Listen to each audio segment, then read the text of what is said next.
My name is Gerald. I am 64 years old. And 2 weeks ago, I sat in the private dining room of a restaurant my own money built while my son stood up from his chair, pointed his finger an inch from my face, and told the entire table that I was a senile, pathetic old man who should be grateful anyone still let me sit at their table. He said it slowly, deliberately, loudly enough for the sommelier to freeze mid-pour and for my daughter-in-law's parents to study their bread plates like they contained the secrets of the universe. I did not raise my voice. I did not grab his wrist. I folded my cloth napkin, set it beside my untouched plate of roasted lamb, stood up, and walked out through the front door into the cold November night. Within 72 hours, I had dismantled every single financial structure holding his life together legally, permanently, and without a moment of hesitation. Before I tell you exactly how I did it, I want to ask you something, friends. Have you ever given someone everything you had and watched them hand it back to you as an insult? Because that is the story I'm about to tell you. To understand what I did and why I felt not 1 ounce of remorse doing it, you need to understand who my son Marcus believed he was and who he actually was. Marcus is 38. He carries himself like a man who was born into old money, which is remarkable because he was born in a 2-bedroom apartment in Dayton, Ohio, while I was still driving a fuel truck 6 days a week and studying for my contractor's license at night. His mother, my late wife Patricia, used to laugh and say Marcus came out of the womb expecting a valet. She said it with love. She always said everything about him with love. She passed away from a stroke 6 years ago, and the day we buried her was the last day I saw anything resembling real grief in my son's eyes. Marcus married a woman named Courtney 3 years after his mother died. Courtney is 34, beautiful in the way that expensive things are beautiful. Surface first, cost hidden until later. Her family has a name in the county, a historic house, and almost no actual money, which is the specific combination that produces a person entirely obsessed with appearances. She and Marcus found each other the way two people find each other when they are both performing the same role in the same play. They looked at each other and felt recognized.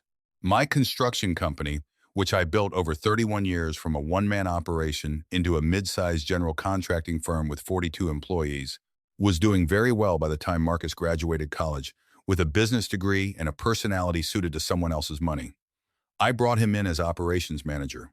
I told myself he would grow into it. Patricia had always believed in his potential with a ferocity I could not match, and I honored that belief long after she was gone. For 4 years, he worked under me, learning the business, making friends with our clients, attending the dinners, shaking the right hands. Then, 2 years ago, Marcus came to me with a proposal. He wanted to launch a separate residential development division under the company umbrella. He had a site identified, a concept, a pitch deck put together by a graphic designer friend of his. He was vibrating with the specific energy of a man who has never genuinely failed at anything, because someone was always positioned beneath him to catch his weight. He told me it was the next evolution of the company. He told me Patricia would have loved this. He said that last part softly, carefully, because he knew exactly what it did to me. I funded it, $2 million out of the company's capital reserves, structured as an internal investment with Marcus holding operational control of the residential division. I had my accountant, a man named Roy Stedman, who has handled my books for 19 years, draw up the paperwork. It was clean, legal, and detailed. Marcus signed it. I do not think he read it. Over the next 18 months, Marcus and Courtney lived the life that division was supposed to produce before it actually produced anything. They bought a house in the best zip code in the county, a 4-bedroom colonial with a 3-car garage and a kitchen that looked like it belonged in a magazine. They joined the country club that Courtney's family had belonged to for generations, but could no longer afford to maintain their own membership in. They drove matching SUVs. Courtney started a lifestyle blog that she called Curated and posted photographs of flower arrangements and kitchen renovations that cost more than most people's cars. When people at the club asked Marcus what he did, he described himself as a real estate developer. He did not mention that the development had not yet broken ground. He did not mention that the construction timeline was 18 months behind. He certainly did not mention that the $2 million I had invested was bleeding out through operating costs, consultants, country club dues, categorized as client entertainment, and renovations to his personal home that somehow found their way into the business expense reports. Roy Stedman called me on a Tuesday morning in October.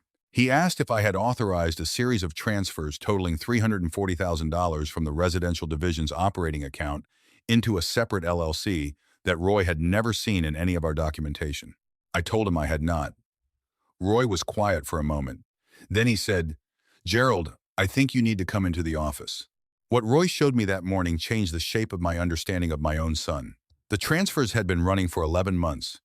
Routed through a shell company, Marcus had registered in another state using an address that traced back to Courtney's cousin. The money was not going to the development project. It was going to their personal accounts, mortgage payments, club dues, Courtney's credit cards, a vacation to Portugal that they had posted about extensively on social media while I was back home on a job site in January, wearing a hard hat in the cold. Marcus had not built a single residential unit. He had built an illusion of success using my money as the scaffolding, and he had been doing it quietly and deliberately for nearly a year. I sat in Roy's office for a long time after he finished walking me through the documents. I looked out the window at the parking lot. I thought about the two-bedroom apartment in Dayton. I thought about the fuel truck and the night classes, and the years Patricia and I spent building something real out of nothing together before Marcus was old enough to have an opinion about any of it. I thought about the way Marcus had said her name to close the deal on my investment. Patricia would have loved this, and I felt something in my chest go very quiet and very cold. I told Roy to print everything and lock it in his safe. I told him not to make a single additional move without hearing from me first. Then I drove home, and I did what I always did when I needed to think clearly. I sat at my kitchen table with a yellow legal pad and a pen, and I started writing down exactly what I knew and exactly what I intended to do about it. The dinner happened 3 weeks later. Marcus had organized it a celebration, he called it, of the residential division reaching a new milestone. He had reserved the private dining room at Hendrick's, the nicest restaurant in the city, the one I had taken Patricia to for every anniversary. He had invited Courtney's parents, her brother and his wife, two of their club friends who were apparently going to be investors in a future phase of the development, and me. I arrived wearing the same navy blazer I have owned for 12 years because I am a man who buys things to last and replaces them when they wear out, not when something newer appears in a catalog. I sat at the far end of the table. I listened.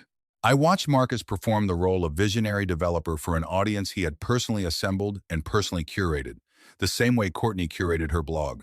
He talked about phase timelines and projected returns and community impact. He used words like ecosystem and legacy. He ordered a bottle of wine that cost $400 and poured it like the gesture of a man confident in his abundance. At no point during the first hour of the evening did he acknowledge me except to fill my glass without asking whether I wanted more. The moment arrived during dessert. One of the prospective investor friends, a man named Doug, tan, loud, the kind of man who buys a boat and names it after himself, leaned across the table and asked me directly what I thought about the residential division's momentum. I looked at Marcus. I said calmly that I thought it would be a stronger position once the financial reporting was brought current and the discrepancies in the operating account were addressed. The table went quiet.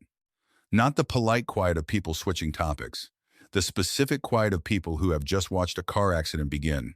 Marcus set his fork down.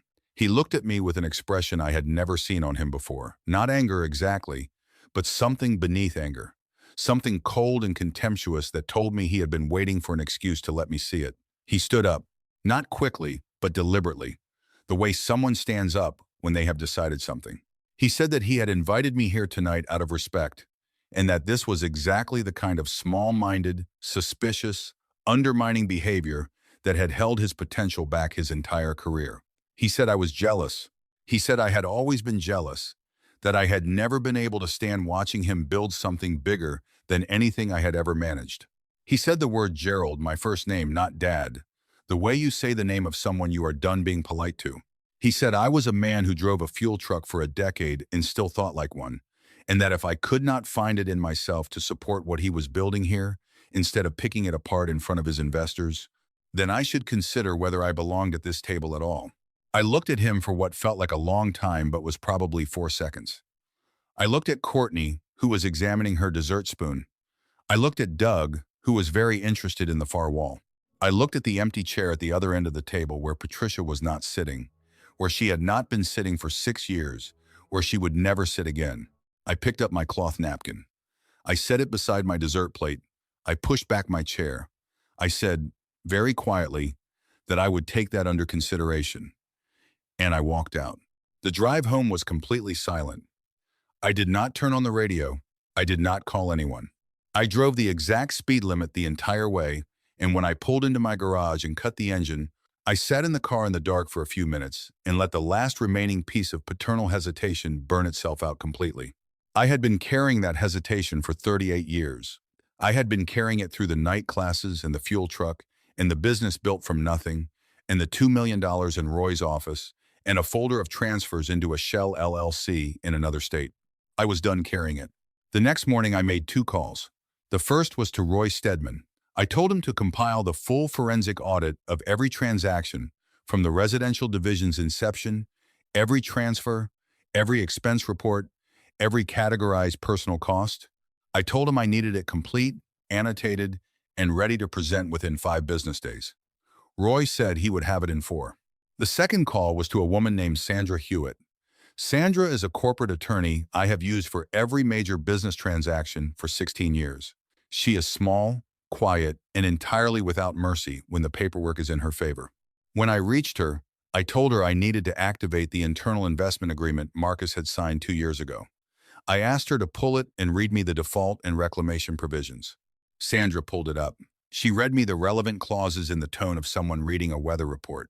In the event of documented misappropriation of company capital, defined as the unauthorized transfer of funds to any non-approved entity or for any non-approved purpose, the parent company retained the right to immediately dissolve the subsidiary division, recall all transferred assets, and pursue civil damages. Marcus had operational control of the residential division. He did not own it. He had never owned it. He had signed a contract telling him exactly what the consequences of misuse would be, and then he had apparently never read past his own signature. Sandra asked me how I wanted to proceed. I told her I wanted to proceed completely, and I wanted every action to be bulletproof.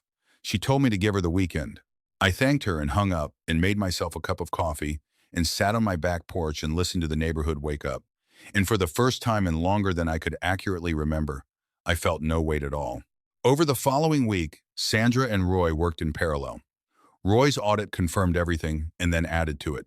The $340,000 in identified transfers was the number Roy had found in a single pass. A deeper review revealed an additional $62,000 in expense report padding, vendor invoices submitted for work never performed, and 2 international wire transfers to an account in Courtney's name that had not appeared in the initial search. The total misappropriation came to $408,000. Of my money, of the company's money, of something Patricia and I built together across 31 years, which Marcus had been quietly routing toward his wife's lifestyle blog and a Portuguese vacation while calling himself a developer at dinner parties. Sandra filed the dissolution notice on a Thursday. The residential division ceased to exist as a legal entity at 9:14 in the morning. Every asset held under that division reverted immediately to the parent company. The bank accounts were frozen pending the civil recovery claim Sandra had simultaneously filed. The business credit cards Marcus had been using as a personal expense account were deactivated with a single phone call. I did not tell Marcus any of this was coming. I owed him no warning. I know the exact sequence of how his morning unraveled because Courtney's brother, a decent man named Paul, who had never been entirely comfortable with any of this, called me that evening and told me what he had watched happen. Marcus came downstairs at his usual hour. He made coffee. He opened his laptop at the kitchen island, the same way he did every morning, and pulled up the residential division's operating accounts as part of his routine. The screen showed him a frozen account and a dissolution notice with Sandra's firm's letterhead. He stared at it for longer than Paul said seemed natural. Then he tried to access the business credit cards through the expense portal, all blocked. Then he tried his personal accounts, the ones that had been quietly receiving unauthorized transfers for 11 months. Those accounts had been flagged by the bank as part of the civil claim and were under administrative hold pending review. Courtney came downstairs wearing the kind of robe that gets its own hashtag on lifestyle blogs and found her husband sitting at the kitchen island with the color of a man who had just been told something terminal. She looked at his screen. She asked what was happening. Marcus told her there was a problem with the accounts. She asked him to define the problem. He told her the division had been dissolved. Courtney is many things, but she understood balance sheets when her own name was on them. She pulled up her own accounts on her phone, her personal cards, the ones funded through the LLC transfers, were showing past due balances with no available credit. The joint account held enough for about 2 weeks of their current lifestyle if they did not go out to eat. She looked at Marcus. She asked him, very quietly, whether his father had done this. Marcus said yes. She put her phone face down on the counter and walked back upstairs without another word. By noon, Marcus had called me 14 times. I watched my phone illuminate and go dark on the kitchen table while I ate lunch. He left 3 voicemails. The first was controlled anger, the language of a man who still believed the situation was negotiable. The second was louder and included the word lawsuit twice, which told me Sandra's paperwork had clarified itself enough for him to understand this was real. The third was different. The third voicemail was recorded with the particular acoustics of a man sitting on a floor somewhere in his house, and his voice had the quality of something that had been holding a shape for a very long time and had finally stopped. He said he was sorry. He said he used the word dinner as a stand-in for what he had actually done and said, which told me the apology was still more comfortable than the full accounting. He said the stress of the development timeline, the investor pressure, Courtney's expectations, he listed them in the order that minimized himself the most cleanly. He said he had made decisions he was not proud of, and that he had treated me in a way no son should treat his father. He said he needed to talk to me. He said, please. I listened to that voicemail twice. The second time I listened for what was not in it. There was no mention of Roy's audit. There was no mention of the $408,000. There was no mention of the Shell LLC or the transfers or the Portuguese vacation or the fact that he had stood up at a table in my late wife's favorite restaurant and called me a fuel truck driver as an insult in front of strangers. The apology was for the dinner. The dinner was the smallest of what he had done. I texted him a time and an address. Sandra's office, Monday at 10. He arrived 7 minutes early, which was the most telling thing he could have done. Marcus had been late to every meeting, every family event, and every commitment of consequence for as long as I could remember. 7 minutes early meant he understood, finally, that he was not in control of the pace of this. Sandra's conference room is not designed to be comfortable. It is designed to be clear. When Marcus walked in, he looked at me and then at Sandra, and then at the thick accordion folder on the table in front of her, and something behind his eyes recalibrated. He sat down across from me. He looked like he had not slept since Thursday morning. I let Sandra do the first portion. She walked him through the dissolution paperwork, the civil claim, the asset recovery documentation, and Roy's forensic audit with the kind of methodical precision that removes all available oxygen from a room. Marcus sat quietly. He did not interrupt. He asked one question about whether the bank freeze was permanent, and Sandra told him it was in place pending resolution of the recovery claim, which had a statutory timeline of up to 18 months. Then Sandra stopped talking, and I spoke. I told Marcus that I had built the company he worked for across 31 years. I told him I had hired him not because he was the best candidate, but because I wanted him to have something real and permanent to stand on. I told him that his mother had believed in his potential with an intensity I had always privately hoped he would someday earn, rather than simply inherit. I watched him flinch at that. I told him that the moment he said the word Patricia to close a pitch for my money, knowing what that name did to me and using it deliberately, was the moment he told me everything I needed to know about who he had become. He started to speak. I raised one hand, and he stopped. I told him I was not there for an apology. I was there because there was one decision left to make, and it was his, and once he made it, there would be no revision. I nodded to Sandra. She slid a document across the table and placed a pen on top of it. I told him the civil recovery claim for $408,000 was real and fully supported by documentation that Roy had spent 4 days compiling.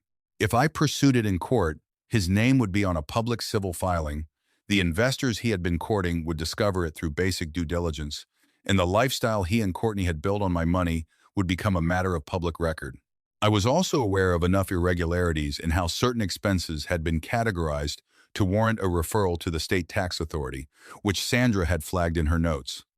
I was not threatening, I was describing. There is a difference, and Marcus understood it. The document Sandra had placed in front of him was a structured settlement and separation agreement. He would acknowledge the misappropriation in writing, waive all future claims against the company and against me personally, and accept a payment arrangement for the recovery of funds at an amount Roy and Sandra had calculated was realistic against his actual earning capacity outside the company. He would resign from the company immediately. He would never hold a role, formal or advisory, in any entity I owned or controlled. And there was one final clause, which I had added myself, and which Sandra had told me was unusual but entirely enforceable. He was not to use his mother's name in any future business context, pitch, or representation. That one was not about money. That one was for me. Marcus looked at the document for a long time. He looked at the pen. He looked at me. He asked, with what was left of his voice, whether there was any version of this where he could stay in the company. I told him there was not. He asked whether I would take his calls after he signed. I told him that depended entirely on who was making them, the man who had stood up at that dinner table, or someone I did not yet know. He picked up the pen. He signed every page. When he pushed the document back towards Sandra, his hand stayed on the table for a moment, palm down, like he was steadying himself against something moving. I stood up. I buttoned my jacket. I told him his 30-day exit from the company's payroll would be handled by HR, and that Roy would be in contact regarding the repayment schedule. I picked up my briefcase and walked to the door. He said, "Dad?" I stopped. I did not turn around immediately. I let the word land and settle.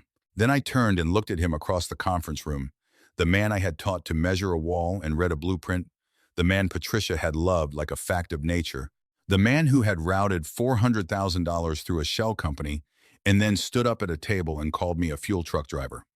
I said I would be around. That was true. I just would not be around the way I had always been around, silently underneath everything, holding it up. I walked out. That was 3 weeks ago. The company is still standing. 42 people came to work on Monday and will come to work next Monday because the thing Marcus forgot, the thing entitled people always forget, is that the machine keeps running after you remove the part that was never load-bearing. Roy is handling the forensic handover. Sandra is managing the recovery claim. I promoted a project manager named Dolores, who has been with me for 11 years, to operations director, and she has already caught 2 billing errors in the first week that Marcus's oversight had missed for months. As for Marcus and Courtney, I hear things through Paul, who calls occasionally, more out of decency than loyalty to either side. Courtney went to her parents. She is still married to Marcus, technically, but Paul says the word technically applies rather specifically right now. They had to give up the house in the good zip code. The mortgage was structured against income projections that no longer exist. They are renting something smaller. Marcus is working. Real work, the kind with invoices and deadlines and accountability to someone who does not love him. Paul says it seems to be adjusting something in him. I do not know whether that is true. Adjustment and remorse are different things, and only time sorts one from the other. What I do know is this. I am sitting on my back porch on a Tuesday morning in a part of November that is cold enough to need a coat but still bright, and the yard is the same yard I have had for 22 years, and the coffee is the same brand Patricia always bought, and I did not have to perform gratitude at a dinner table last night or pretend not to notice the way my son looked at me in front of his wife's parents. The weight I did not know I had been carrying, the specific heaviness of subsidizing someone's contempt for you, is gone. Here is what I want to tell you, friends, because I think some of you already know exactly what I am describing. There is a kind of love that becomes indistinguishable from a wound if you hold it wrong long enough. I loved my son by absorbing consequences on his behalf until the consequences had no chance to teach him anything. I thought I was protecting him. What I was actually doing was protecting a version of him that Patricia believed in, and that, I will be honest with you, was not for Marcus's sake. That was for mine. It is hard to let go of who your child was in your wife's eyes, especially after she is gone. It is easier to keep funding the myth, but no child, no matter how much you love them, and no matter whose eyes you are seeing them through, is entitled to stand up at a table and tell the room you are not worth sitting with. That is not a bad moment. That is not stress speaking. That is someone showing you clearly who they have become when they believe there are no consequences. I showed him there were consequences. The company my wife and I built is still standing. My name is still on the door. And for the first time in longer than I can accurately measure, I am not dreading the week ahead. That is not a small thing. That is, in fact, everything. If this story reached something true in you, friends, I would be glad to hear it in the comments below. Tell me about a time you finally stopped carrying something that was never yours to carry alone. And if you believe that real love, the kind worth keeping, has to have limits, hit that like button and make sure you are subscribed. There is more to come.